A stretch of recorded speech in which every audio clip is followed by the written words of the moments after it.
Reka mbifurize kugubwa neza mwese mukuri ibiganiro binyura kuri Rwanda Sport Channel. Ndizera ko mumeze neza kandi aho muri hose mu bice bitandukanye by'igihugu, baba bari burasirazuba, iburengerazuba, amajyepfo, amajyaruguru ndetse n'umujyi wa Kigali, abari mu bihugu bitandukanye byo ku mugabane wa Afurika, i Burayi, Aziya, Amerika y'Epfo n'iya ruguru ndetse no ku mugabane wa Oceania.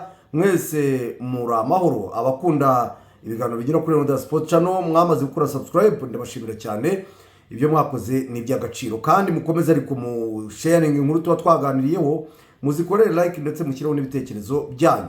Abatarakora subscribe rero namwe reka babwire nti nyaboneka nimukute mubangura, namwe inkuru zigeze bageraho zihuse muzisharing, muzikorere like kandi mukore ko n'ibitekerezo byanyu namwe mubitikureho.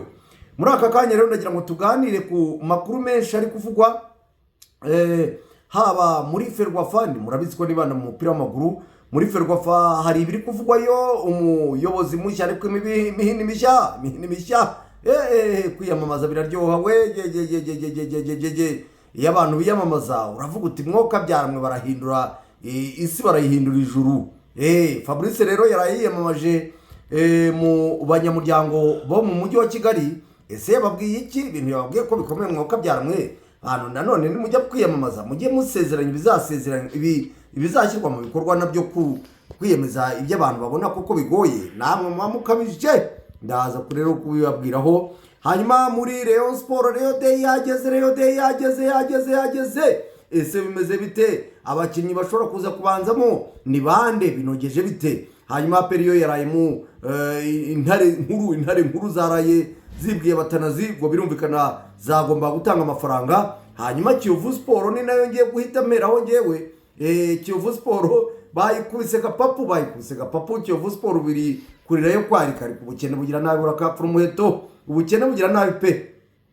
Ubukene bugira nabi butuma umugabo atikubitira umugore, niko bajya babivuga. Ikindi kandi ubukene bukagira gute, bugatera uburembe. Ibyo nabyo ni mvugo zikunda kugira gute, zikunda gukoreshwa. Kiyovu Sport rero rwose yari yishimye, ariko niba nanone harimo no kutamenya no kugira ubumenyi buke bwo kugura abakinnyi. Ibi ni bya bindi tunenga, abantu bakunze kunenga David, bakanenga CEO, bakora bya gisaza, bakora ibintu bitari bya kinyamupira rwose. Uwitwa Hussein Chabarara byitwaga ko ngo bamusinyishije rwose, ndetse bari na kenda bamwambitse rwose, abayovu bamaze kwisetingamo ko umuntu yasinye.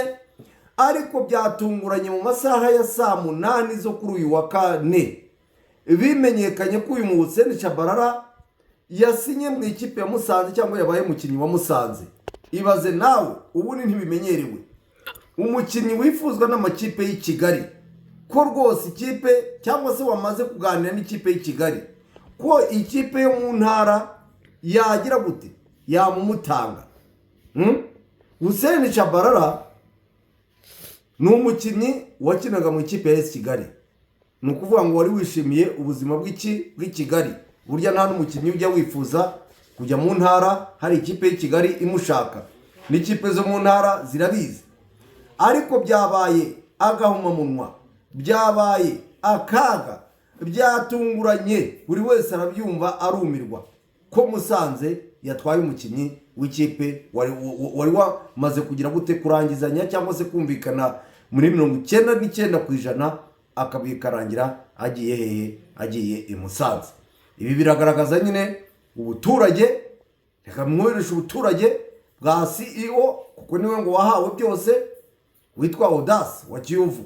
Bikagaragaza ubusaza bwa David, ariko hakazamo na cya kintu cyo kuvuga ngo ubundi umuntu uyobora adahari yayobora ikipe koko ikajya mu murongo. Iyo ni intege. Ubwo bikaza bihura nanone n'ibyo umukinnyi umwaka ushize witwa Emmanuel Okwi, nubwo wenda bagize amahirwe batamuhaye amafaranga n'ubundi kuko Kiyovu itari yemerewe, ariko bikurikije ukuntu mu mizo ya mbere David yari yasisiye, bikaza no kurangira Emmanuel Okwi yavuye i Bugande akaza mu Rwanda ku itike ya Kiyovu. Abayovu bamaze kwisetingamo ko Emmanuel Okwi ari bubasinyire na David yabisezeranyije ngo ari mubazanire, bikaza kurangira yigiriye muri AS Kigali.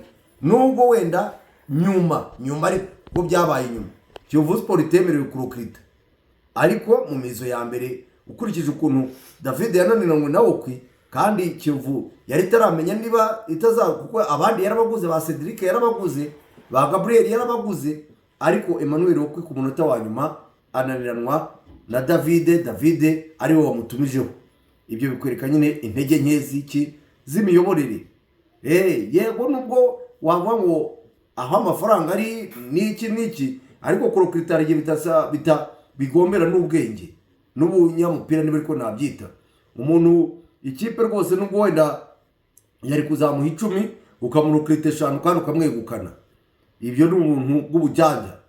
Icyo rero Kiyovu yaba kwa David yaba Audace, abo bose ibyo bintu ntabyo bafite, ariyo mpamvu na Chabarara yigiriye muri Musanze. Ubwo rero Gapapu yabaye nyine Kiyovu Sport nimwihanagure, mushakira ahandi nuko, ariko mwashakira ahandi se murabona mwoka byarmwe. Nubwo Chabarara ashaje, ariko hari utuntu tw'udutego yanobekagamo. Ubwo rero kuba mumubuze sinzi uko muri bubigenze, sinzi aho muri bukuru ndi musaza, ariko ukaba umusaza nibuze ushyiramo ibitego, ni ibintu bikomeye cyane. Hanyuma rero mite nikomereza ngere muri Rayon Sport. Njye nahise nkubita mbangu Rayon Sport, umunsi w'igikundiro nk'uko bawita wageze. Ubaye utaragura itike waba uri gucikanwa, ubaye utaragura itike sinzi aho waba uri kugana. Rayon Sport Day cyangwa se Rayon Day uyu munsi byageze, abareba bariteguye. Ese wowe uriteguye? Ibyo rero nibyo umuntu yakwibaza. Ariko burya twebwe wenda niba utaragura n'itike, twebwe icyo tuba tureba ni mu kibuga. Ese mu kibuga bimeze bite? Imyitozo ku munsi w'ejo yarabaye. Rotifi akora ikiganiro n'itangazamakuru yiyemeza kuko byagenda kose agomba gutirimura Yanga. Abareyo arabaha icyizere ko agomba gutsinda Yanga. Uyu ni umukino wa mbere kuva twamenya Rotifi twese abanyarwanda, ni umukino wa mbere mpuzamahanga agiye gukina. Ngewe mfite ndibaza ntari butitire mwuka byarana. Amaze imyaka 3 n'igice mu Rwanda atoza Mukura, ubwo ni Rayon Sport atoje. Ariko muri Mukura nta mukino mpuzamahanga yigeze akina. Yakinnye n'amakipe y'imbere mu gihugu, arayatsinda, harimo zo za Rayon Sport, harimo izo za Peri, hari n'izindi zagiye zimutsinda, ariko ni umukino wa mbere agiye gutoza mpuzamahanga. Ubwo nawe ni experience, mbere yuko akina na Singida agiye gukina umukino mpuzamahanga wa gicuti kwa Yanga. Abantu bafite amatsiko systeme bamaze igihe bamunenga, ese ziramuhira cyangwa barazimutsindamo? Yanga iri buzimutsindemo? Ese abakinyi be ubundi izo systeme barazumva? Cyane ko mu mikino ya gicuti imwe n'imwe abantu bagiye bijujuta bavuga bati wowe Rotifi uri gukina ibintu tutumva. Uyu munsi rero abantu bafite amatsiko menshi yo kureba uko ari bwitware, cyangwa abakinyi be bari bwiyadapte kuri systeme ze, ku bakinyi agiye gukinamo, cyangwa se abakinyi bakomeye barimo Djigui Diarra nk'umunyezamu. Ese baratera mu izamu abakinyi ba Rayon Sport? Abakinyi barimo ba Paco Mzuzua bakina hagati, abitwa ba Mohamed Doumbia, abitwa ba Prince Dube, n'abandi bakinyi ba Barakonte, Musa Barakonte, n'abandi bakinyi benshi niriwe nsubiramo ba Yanga twese dutegereje kureba kuri stade Amahoro. Rayon Sport irabyitwara mite, Rayon Sport irifatite imbere y'ikipe ya Yanga Africans. Buri wese uwitwa Kuyate ngo yaravunitse. Ubwo naringiye mu bijyanye n'abakinyi bashobora kuba bakina. Uwitwa Kuyate yaravunitse. Ubwo abahanga cyangwa se abakurikirana Rayon Sport buri munsi baravuga bati bigaragara ko uwitwa Mugisha Yves ari we Bakame ari kwitaho mu gitondo na nimugoroba, ku buryo ari we mushobora kujya kubona mukabona abanjemo. Ariko nanone nkabaza Bakame yego Bakame Mugisha Yves ni mwiza, waba uri kumutoza yego, ariko se umukinnyi utararinda umukino ukomeye n'umwe. None Rayon Sport, none Bakame, Mugisha Yves bamutandika byinshi kuko ugatuma zinuka izamu byagenda bite? Yego Pasiya nawe nta mikino wenda wavuga ngo mpuzamahanga arakina, ariko nibuzi ya shampiyona yarayikinnye.